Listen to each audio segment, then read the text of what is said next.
Dionisio Gutiérrez recibe en libre encuentro al doctor Manuel Balbé, especialista en el tema de seguridad, fundador y director de la Escuela de Prevención y Seguridad Integral de la Universidad Autónoma de Barcelona, con quien abordará el tema de la seguridad ciudadana desde una perspectiva amplia y consciente que un ambiente de seguridad implica respeto a la vida.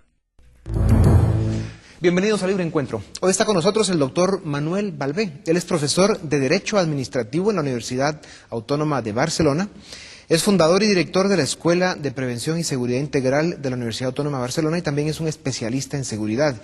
Está por esta parte del mundo hablando sobre la globalización, caso o capítulo Guatemala, y ha venido también a esta región ya en múltiples ocasiones dando un aporte intelectual serio, profundo, sobre las cosas que nos suceden y ante las cuales poco hemos logrado hacer. Oportunidades que tenemos ante las cuales también poco hemos logrado hacer. Así que bienvenido, doctor, qué gusto tenerlos en Guatemala. Muchas gracias. Bienvenido por Libre Encuentro. Invitarme a este programa que se conoce en Europa, ¿no? Su fama llega a Europa. Bueno, sí, de vez en cuando.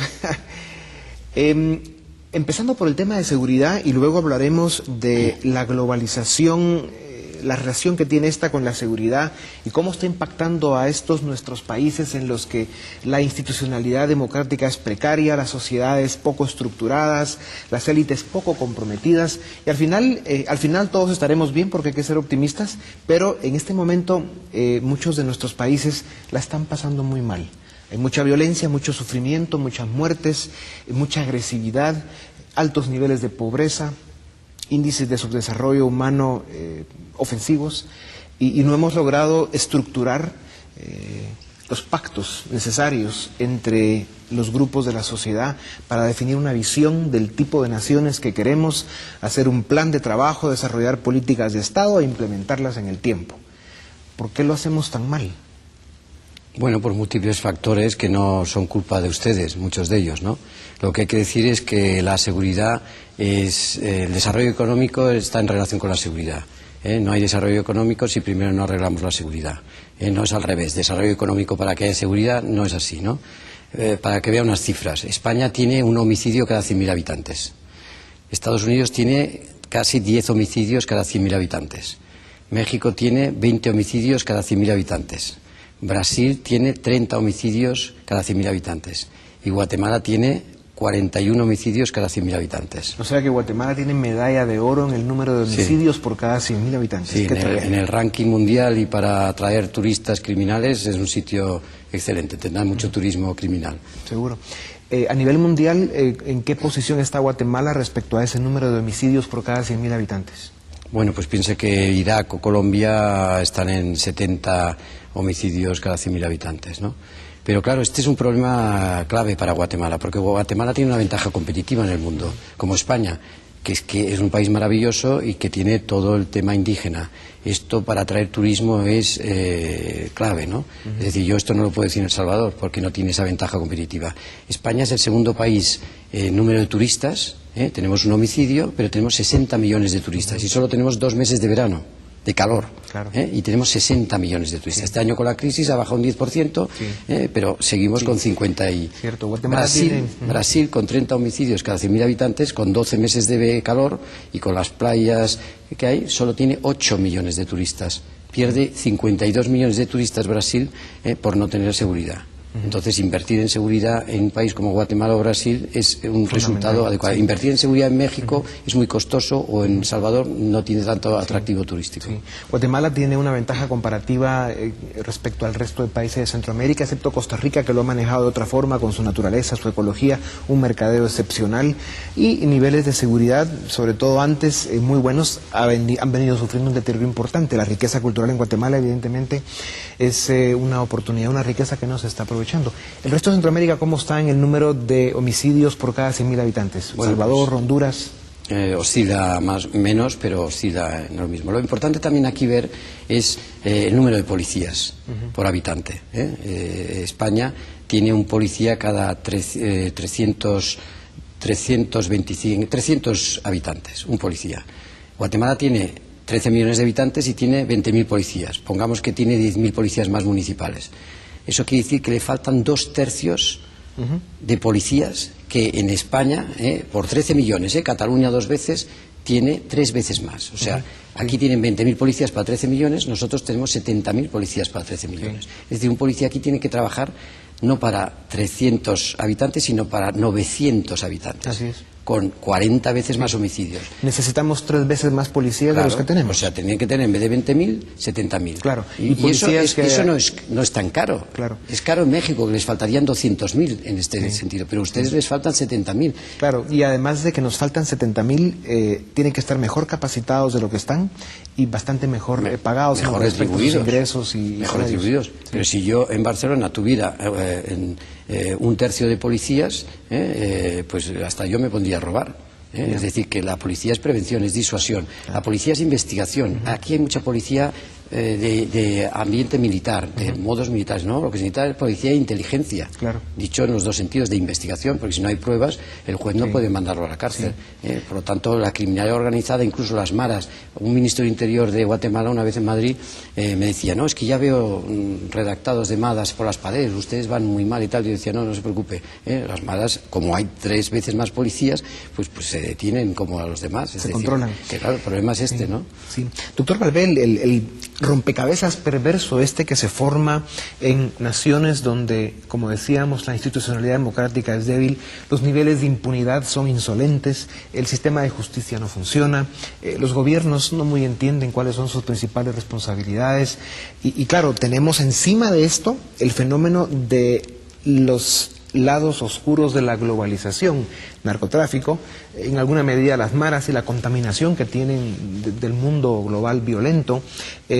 Luego tenemos el crimen organizado, todos los contrabandos, desde trata de blancas o de seres humanos hasta contrabando de toda clase de mercaderías. Y todos estos fenómenos se vienen a instalar de alguna forma con más agresividad en los países más débiles. ¿Cómo impacta entonces esta globalización, ese lado de la globalización que es tan fuerte en nuestros países y cómo podemos enfrentarlo con recursos tan escasos, con tan pocos niveles de desarrollo cultural y con tan poco compromiso de las sociedades y de los gobiernos? Bueno, yo creo que lo estamos diciendo ahora. Guatemala, el problema es que se heredó de un complejo de inferioridad con Norteamérica, y Norteamérica hasta ahora ha representado, no siempre, pero más mercado y menos Estado. Y eso quiere decir más mercado y menos regulación y menos policía pública. A Estados Unidos le falta 1/3 de policía pública con respecto a España. Tiene un crimen organizado más alto que Europa. Por lo tanto, lo que hay que hacer es crear más Estado. Ya sé que esta palabra tiene un doble sentido en Guatemala, pero ustedes tienen un Estado hueco, un Estado anoréxico, tienen una policía anoréxica, y por lo tanto, con eso, menos en la globalización, que aterrizan crimen organizado de todos los países. Si ustedes no tienen policías que sepan chino o que sepan, pues como en España, que están en relación directa con Pakistán, etcétera, etcétera, pues realmente esto se convierte en un paraíso no fiscal, sino criminal para... Aquí más que un Estado hueco le llamaríamos un Estado vacío, porque la otra palabra tiene una connotación ligeramente distinta, ¿no? Pero bueno, no pasa nada. En todo caso, así están las cosas. ¿Cómo se enfrenta entonces esto? ¿Cuánto tiempo puede tomar? ¿Cuál es el compromiso que debe darse por parte de la sociedad, sobre todo de las élites y también de los gobiernos? Bueno, en primer lugar, toda esta en los medios de prensa, en la élite resabiada de expertos, que también pasa un poco en España, pues siempre es catastrofismo, es generar desconfianza, es régimen de sospecha para todo el mundo. Aquí hay juezas excelentes que se conocen en España, que tienen que ir con guardaespaldas porque hasta no se les han amenazado, sino que les han disparado. Y sin embargo aquí no se les reconoce. Entonces hay policías excelentes, será una minoría, pero si no se apoya a esa policía, no van a seguir el ejemplo de los demás. Tiene un bajo sueldo, pero si está reconocido por la universidad, por la sociedad, usted tendrá amigos médicos.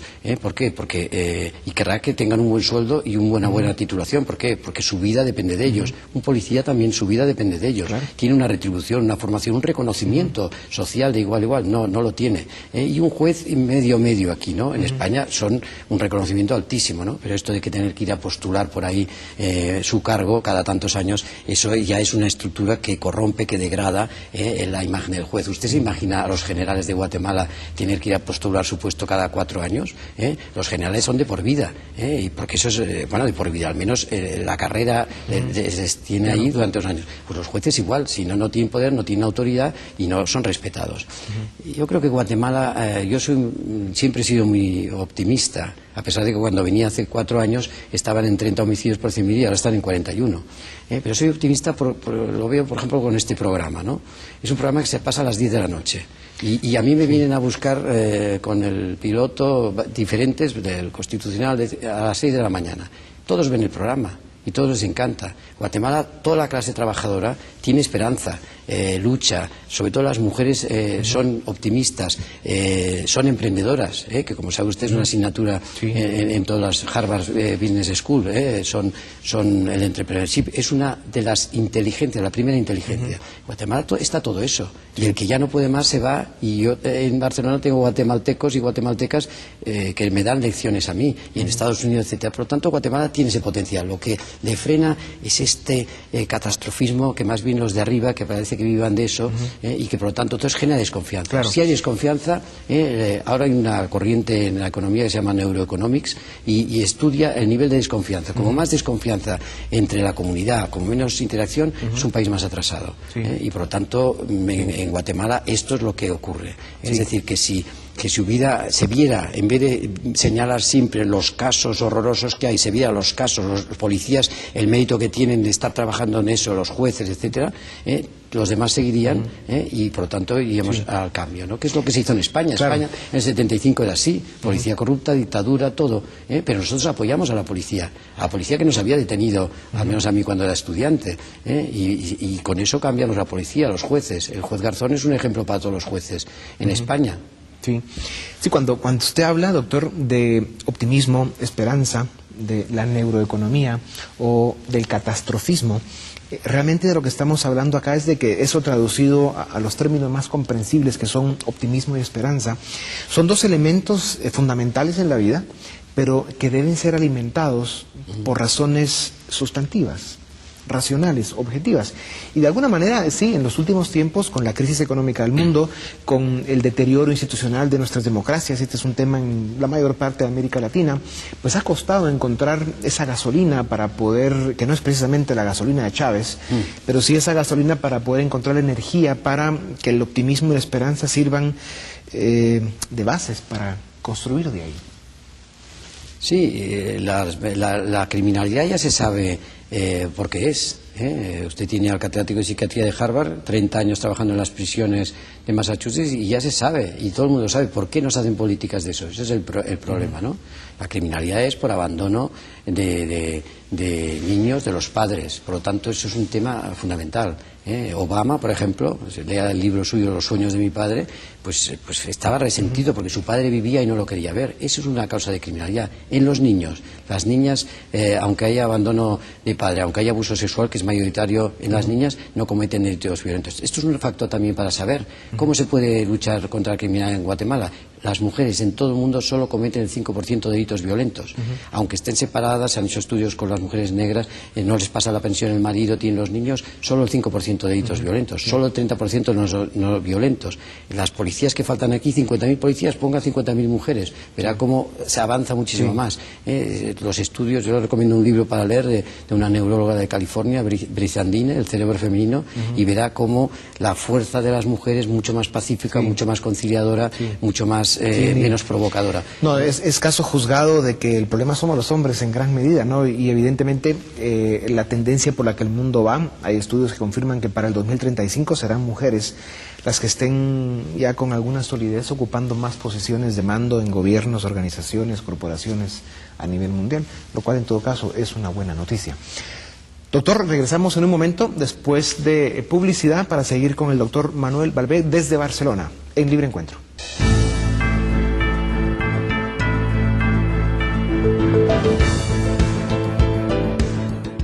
Bienvenidos, tenemos el Libre Encuentro al doctor Manuel Balbé, que nos visita desde Barcelona y nos está ayudando acá con temas sobre seguridad y globalización.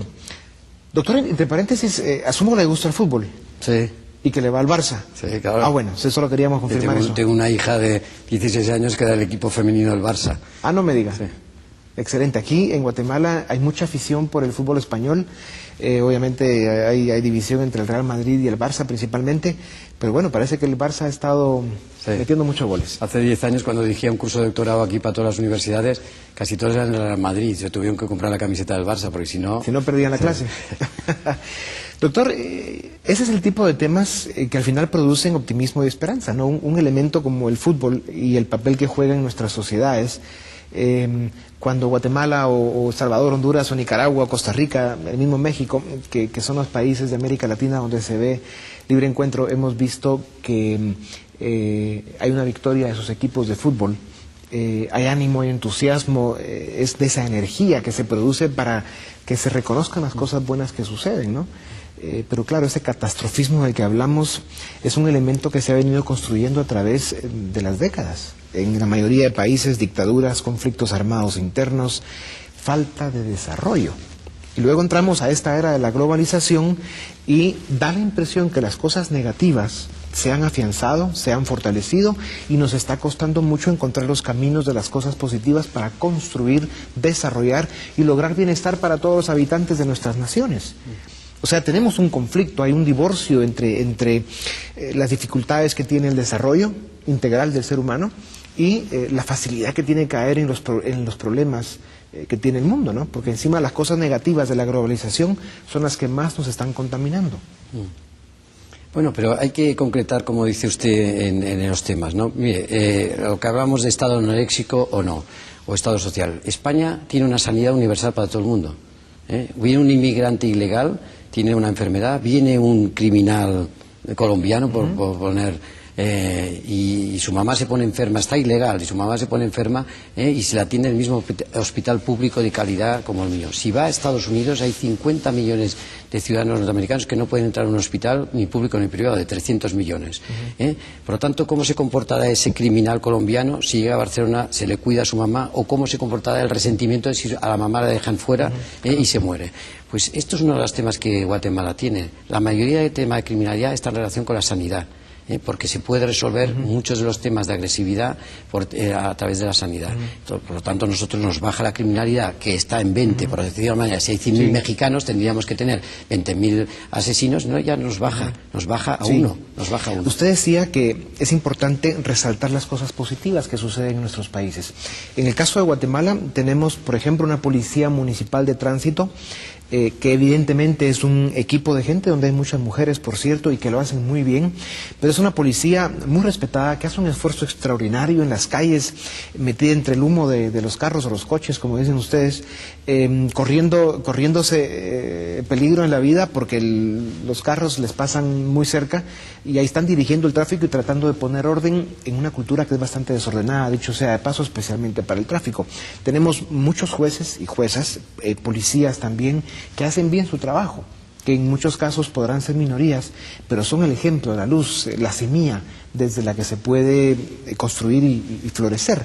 Hay otro caso, y es el que quiero que hablemos de manera más concreta, que es el de CICIG, el doctor Carlos Castresana, este juez español que está en Guatemala, ayudando a través de esta comisión a instancias de Naciones Unidas para combatir la impunidad en Guatemala.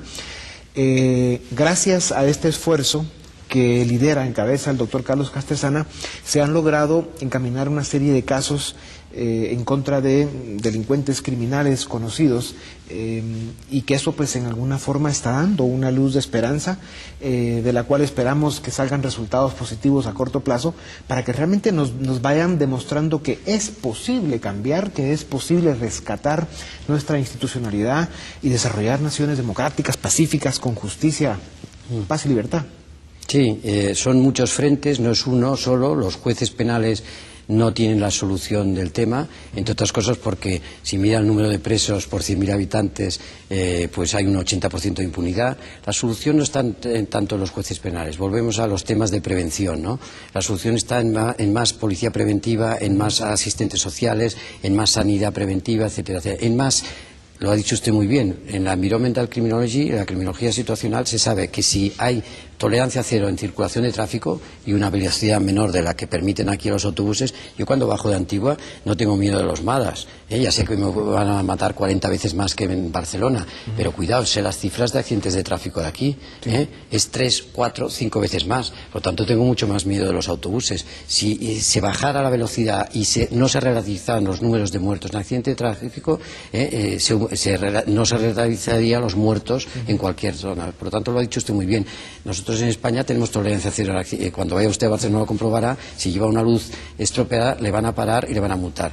Un comando de ETA que asesinó a un ministro en Barcelona lo descubrió la policía municipal porque simplemente llevaba la matrícula un poco movida. Es decir, que son muchos frentes, ¿no? Y en estos frentes debemos cogerlos por todos lados. Le voy a poner un ejemplo, para que vea la relación criminalidad con factores que se pueden arreglar aquí ya mañana. Un estudio definitivo de la Universidad Norteamericana de mujeres embarazadas desde el 79 hasta ahora, 30 años siguiendo a sus hijos, ha demostrado la relación plomo con criminalidad. Es decir, de las 2.000 mujeres que tenían plomo, que lo pasaron ya al feto, se ha estudiado, y los niños, ahora ya señores, la mitad de ellos, la mitad de estos están en la cárcel, han tenido líos con violencia, etcétera, etcétera. Es decir, el plomo da violencia. Usted sabe la cantidad de plomo que hay en Guatemala y que ya no hay en otros países. En Estados Unidos hay una ley del plomo en cada estado. Pues bajó, una de las causas de bajar los homicidios en Estados Unidos de 15 a 10 es porque la gasolina sin plomo en los años 80 hizo que bajara el nivel de plomo de los niños, que además es déficit de atención escolar. Sí. En aquel momento se calculó... Elaboremos un poco más. Cuando usted habla de nivel de plomo, ¿a qué se refiere más concretamente? Pues plomo en el cuerpo y en el cerebro. Yo me hago un análisis, se lo puede hacer usted cuando venga a Barcelona, le acompaño, un análisis de pelo, de 1 gramo de pelo, y te pone el índice de plomo. Yo, por ejemplo, tenía 6 microgramos de mercurio, los metales pesados. Ya. ¿Y cómo adquiere el cuerpo humano esos niveles? Pues inhalando, por ejemplo, el plomo en la gasolina, por ejemplo en Guatemala. En muchos productos hay plomo. Ya le digo, en Estados Unidos había en ese momento un nivel altísimo de plomo, ha bajado, ha bajado el nivel de déficit de atención escolar, que quiere decir que en aquel momento se calculaba en el 79 que había 30 millones de niños con plomo. Ahora hay 300.000, de los cuales 150.000 son niños, de los cuales 70.000 van a cometer delitos violentos. ¿Podemos afrontar eso? Sí, es muy barato además. El calcio frena el daño del plomo. Se puede limpiar el plomo con muchos alimentos, todo lo que tiene pectina de manzana, etcétera. Nosotros en nuestra universidad hacemos todas las políticas de prevención a través de la alimentación, etcétera. Pues esto se puede hacer en Guatemala. Los jueces pueden decir que se haga un análisis de pelo a esta persona y se verá, pues sí, se puede incluso acometer ese nivel de violencia en este sentido. Si usted coge la British Journal of Psychology de hace 5 años, se coge a los presos de una cárcel británica muy violentos, jóvenes, se les da un complejo vitamínico, omega 3, aminoácidos, baja su nivel de violencia. No es caro esto. No se necesita mucho dinero ni muchos sueldos. Se necesita un equipo de sanidad y se arreglaría. Claro, en nuestros países, especialmente en Guatemala en este momento, todavía tenemos que resolver problemas muy graves de crisis alimentarias, ¿no? Donde tenemos un 50% de nuestros niños con un grado importante de desnutrición, que todavía agrava más el problema que usted describía. Y que claro, eso... una de las razones de criminalidad violenta, si usted estudia a un neurólogo norteamericano como Raine, demuestra que los 6 primeros meses del embarazo, esto se descubrió en la Segunda Guerra Mundial con unas madres embarazadas holandesas que quedaron aisladas, los 6 primeros meses del embarazo, si no hay una nutrición buena, emocional y alimenticia, estos niños serán violentos. Entonces los 6 primeros meses de embarazo son fundamentales. Nosotros tenemos rumanas ilegales en España que venden cassettes.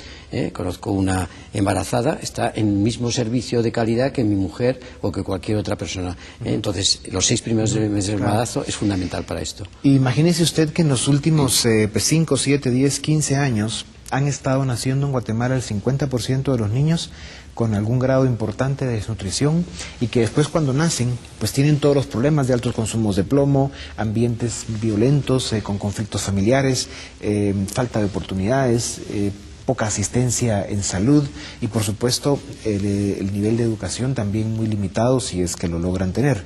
Y esas son las futuras generaciones de nuestro país. Lo que quiere decir que todavía tendremos unos cuantos años más con algún alto grado de conflictividad si no tomamos las medidas correctivas de fondo importantes. Pero muchos de los temas de nutrición en el embarazo se pueden corregir luego, igual que si tienes plomo se puede corregir inmediatamente, se puede limpiar el plomo. Yo tenía 6 microgramos de mercurio y ahora tengo 1 microgramo. El mercurio era por las amalgamas que ya están prohibidas en Suecia de mercurio, ¿no?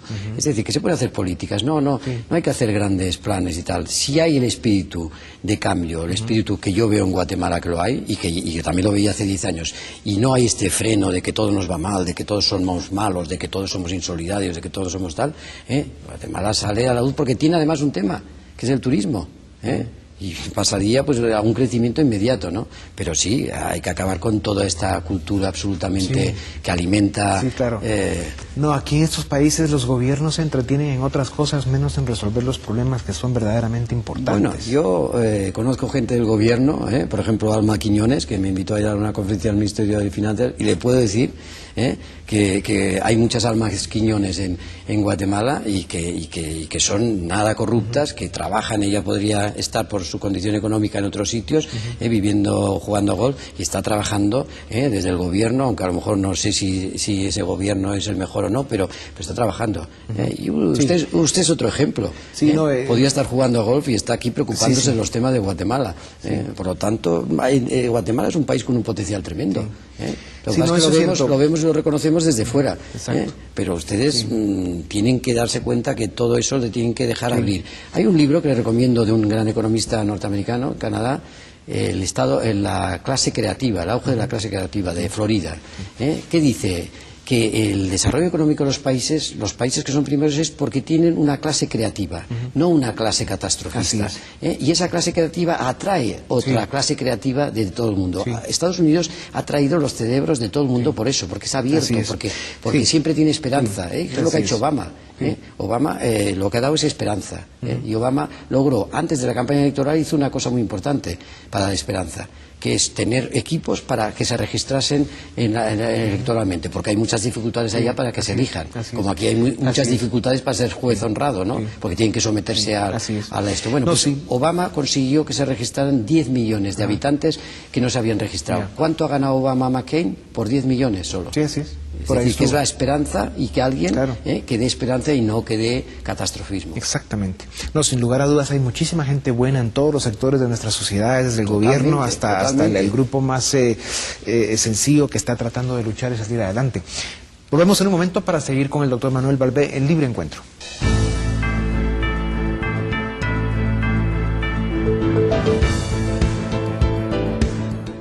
Bienvenidos, Libre Encuentro. Tenemos al doctor Manuel Balbé desde Barcelona visitando Guatemala y ayudándonos con temas de seguridad y globalización.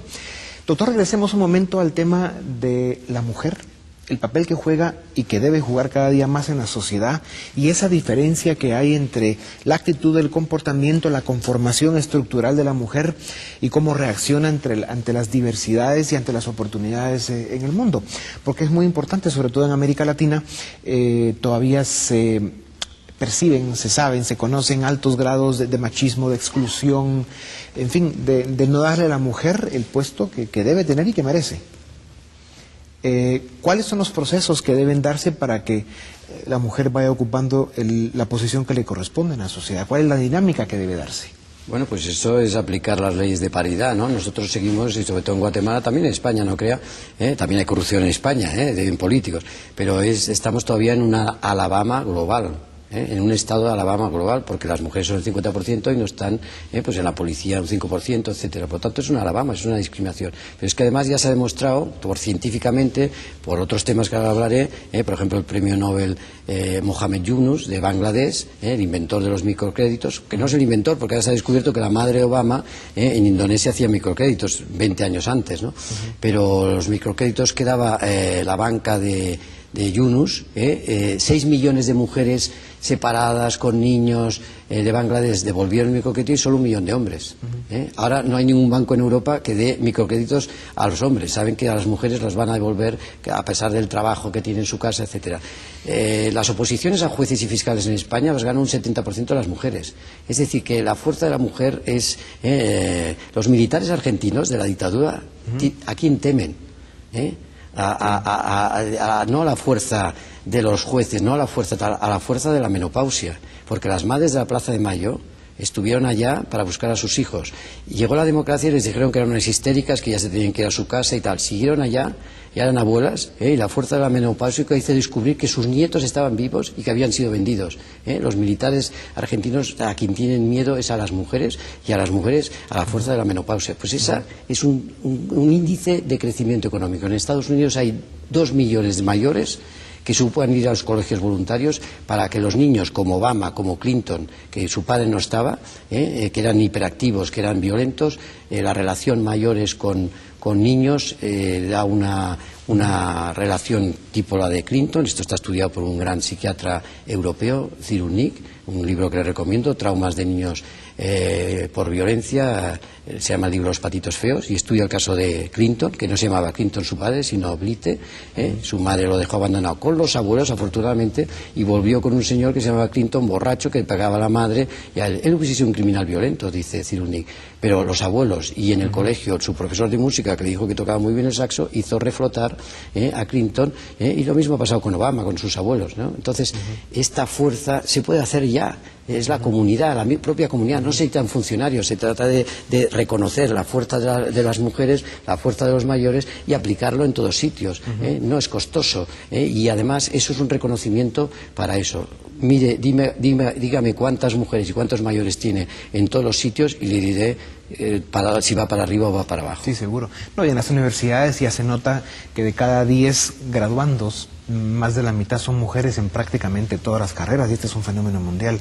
O sea que evidentemente... Sí, pero la discriminación en las empresas sigue. Claro. Yo soy muy amiga de la vicepresidenta del gobierno. Otro día estaba nadando en la playa con ella, con 4 guardaespaldas, porque ahora está amenazada de ETA, y ha hecho una ley de paridad, pero se ha olvidado un artículo. La ley de paridad que dice que en los puestos directivos de una empresa tiene que haber igualdad de mujeres y de hombres, porque lo que ha dicho usted, en la universidad las mujeres sacan mejores notas que los hombres. Sí. Bueno, pues ¿qué les ha olvidado en este artículo? Y se están graduando más mujeres que hombres. Sí, pero con mejores notas. ¿Pero qué se ha olvidado en esta ley? Simplemente que todas, que es una técnica norteamericana de regulación, todas las empresas tienen que revelar en su web, en todos sus papeles, la dirección de la empresa, cuántas mujeres tienen. Y observará que empresas cuyos nombres, bueno, quizás se puede decir, pues Tampax, no tienen ninguna mujer en el puesto directivo, y el consumo de eso es para las mujeres. Por tanto, solo publicar el número de mujeres que hay, todo el mundo cambia. Claro. Y se vuelve feminista. Claro, y que probablemente para motivar la apertura y el que se le dé a la mujer la posición que le corresponde debe ser un puente, una motivación para la transición, pero en un momento determinado debe ser por capacidad, por logros, por experiencia el que se llega a las posiciones independientemente del género, porque el objetivo debiera ser que ya el género no sea un factor, porque eso querría decir que ya se superó el conflicto, la contradicción. Sí, pero en fin. La Corte Suprema norteamericana sigue diciendo que la affirmative action, la discriminación positiva para los negros, para los hispanos, ha sido muy eficaz. Obama no hubiese estado donde está si no hubiese habido discriminación positiva, que pueda entrar a la Universidad de Harvard con nota 5 en vez de con nota 8, pues le ha significado que ellos, toda la clase hispana, piense que, por ejemplo, es una cosa que tampoco nos damos cuenta, los norteamericanos de toda la vida, los WASP, están cada vez reconociendo más la inteligencia, la fuerza, la pasión de los hispanos. Obama tiene la ministra de Trabajo, que es Solís, que es hispana, mexicana, la jueza Sotomayor, que es de Puerto Rico, su madre, y tiene muchos colaboradores que son hispanos. No, la historia confirma que los grandes genocidas en el planeta, los dictadores más sangrientos, crueles, asesinos, han sido todos hombres. Sí, eso está claro, entre todo eso porque las mujeres no tenían ese poder. Ya le digo, es el 5%. Son temas también hormonales, la testosterona, pero son también modelos de concepción. A mis hijos no los protegeré con armas. Miren, en Estados Unidos de los 300 millones, hay 100 millones que tienen arma. Las mujeres no se arman, solo hay un 10% de estos 100 millones. ¿Por qué? Y ellos son las principales víctimas, porque saben que con el arma multiplican el número de delitos. Los estudios de la New England Journal of Medicine del doctor Kellerman dice que si tú tienes un arma en casa tienes 5 posibilidades más de morir y en un 80% por alguien que conoces. Las mujeres no han estudiado estas cifras pero no se arman y por lo tanto les baja su nivel de violencia y tienen otras fórmulas para resolver esos conflictos. Doctor, en América Latina somos más o menos 540 millones de seres humanos, de los cuales 200 son pobres, de ellos 120 viven con $2 al día o menos y 70 millones de seres humanos con menos de $1 al día. Pasan los años, hay crecimiento económico importante con la globalización y todo este ruido que se ha hecho con ese tema, pero en América Latina no se logra que el crecimiento económico sea lo suficientemente grande, el tiempo necesario y de la calidad necesaria para que el crecimiento, el desarrollo llegue a esos pobres que de alguna manera se mantienen en un factor o en una proporción constante.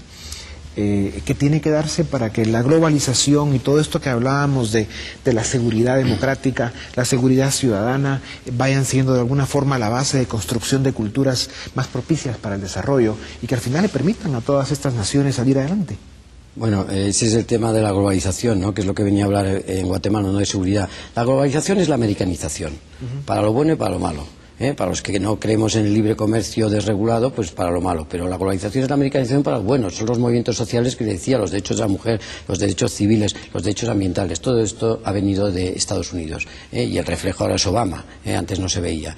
Entonces, en la globalización y la americanización, ¿qué tenemos que hacer? Somos 6.640 millones en el mundo. 7.000 el año. Y como ha dicho usted, Iberoamérica somos 600 millones. Incluyendo o vamos juntos... o nos comen los 6.000 restantes, China con 1.300. España esto lo ha sabido hacer muy bien. Yo tengo un artículo en Terra Magazine, en Sao Paulo, que voy mucho. Zapatero ganaron las elecciones gracias a Iberoamérica. ¿Por qué? Porque en la globalización lo que hay que hacer es concentrar empresas, no fragmentarlas en España. Cuando se privatizó Telefónica o el Banco de Santander, etcétera, etcétera, la gente decía, no, el derecho a la competencia es fragmentar la empresa. En absoluto. Fragmentar la empresa, que hubiera 4 telefónicas o diferentes accionistas, sería si la competencia fuera en España solo o en Europa, pero no, ahora la competencia es global. Claro. Por lo tanto, en la globalización y más viendo el derecho norteamericano que promueve la concentración, significa que si usted ataca, le obliga a fragmentarse, pues American y Iberia se comerán TACA, TICA y TACA Guatemala, que serían las 3 empresas obligatorias con arreglo al derecho a la competencia. Ahora la competencia es global, por lo tanto TACA tiene que estar concentrada y es la única manera de check and balance, de equilibrar los poderes, que es el origen del derecho a la competencia, fragmentación y equilibrio de poderes económicos entre TACA, American y Iberia. Y esto que usted acaba de explicar con mucha claridad es lo que no logran entender muchos de estos ideólogos que tienen un concepto todavía atrasado, izquierdoso, socialista, ¿verdad? En que todavía ven los países y hablan de economías cerradas, de pocos oferentes para determinados productos, cuando el problema principal es el tamaño de los mercados, ¿verdad? Si hay un mercado muy pequeño, pues a duras penas alcanzará para un productor. Y se lo van a comer las empresas europeas y españolas. Entonces el verdadero reto es entrar a la globalización con claridad, con convicción y darse cuenta que si estamos en un mundo global, la competencia se va a dar a nivel global. Y las fronteras pasan a segundo plano. Telefónica es la primera empresa del mundo privada. La primera es una china, que han fusionado ahora los chinos, la de los 2 de móviles y de fijos. Pero ¿qué pasa? Que China acaba de hacer una ley de privatización y una ley de competencia, redactada por norteamericanos. ¿Qué pasa? Que si Telefónica o empresas de aquí, que no quiero nombrar, pero entre ellas TACA, están en China, podrán conseguir privatizaciones de allá y por lo tanto se consolidan mundialmente, están en la parrilla de salida, son los Nadales, los Alonsos en el mundo. Entonces Iberoamérica tiene que ir junta para esta estrategia. España, estas empresas españolas como Telefónica, como Gas Natural, como Repsol, etcétera, etcétera, como el Banco de Santander, que es la quinta, no el quinto banco del mundo, es la quinta empresa del mundo. Petroleras, usted que conoce, están por detrás del Banco de Santander. ¿Cómo creció el Banco de Santander?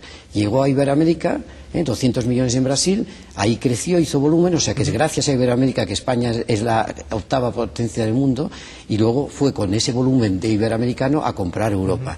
Y actualmente es el quinto empresa del mundo, gana, cuando todos los bancos están recibiendo dinero de los estados, gana este año 6.000 millones de euros, y por lo tanto es una empresa que va a dominar el mundo. esta red iberoamericana es lo que nos va a llevar a ser sí, líderes en la globalización. Doctor, vamos a nuestro último corte, volvemos en un momento para seguir con el doctor Manuel Balbé en Libre Encuentro.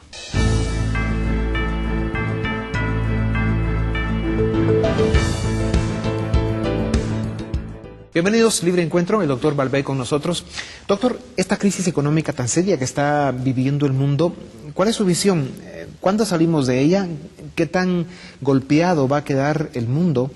¿Y qué tanto va a cambiar después de esta crisis? Bueno, yo el otro día oí un trozo de su programa con 4 economistas y lo cerré, ¿no? Mire, la crisis económica actual es por la desregulación que ha habido en Estados Unidos, de los mercados, de una parte de los mercados, los de derivados del crédito y los de futuros. Hasta ahora usted pedía un crédito para construir un piso, y usted tenía que pagar al banco el 30% de interés. Con el mercado de derivados del crédito, el banco o cualquier chiringuito financiero revendía su hipoteca y lo vendía por 60, con lo cual le daba igual ya ese tema. Por lo tanto, daba créditos al más pobre porque él, con ese 30 que no le pagará, pero lo vendía por 60 en el mercado de derivados. Todo eso estaba desregulado. Muchos juristas no economistas norteamericanos lo habían denunciado. Incluso la jefa del organismo regulador del mercado de futuros, la señora Bond, que ahora la ha premiado la Fundación Kennedy por eso, ya advertía de que iba a pasar esto. Se ha ido vendiendo. Las agencias de rating americanas, que es un monopolio mundial, Moody's y Standard & Poor's, decían que calificaban a este paquete de hipotecas que estaban bien, y la mitad estaban subprime, eran falsas, eran de homeless, de gente sin propiedad. Por lo tanto, todo esto estaba enunciado, pero estaba desregulado. Y los economistas no vieron lo que se venía, pero sí que lo vieron muchos juristas.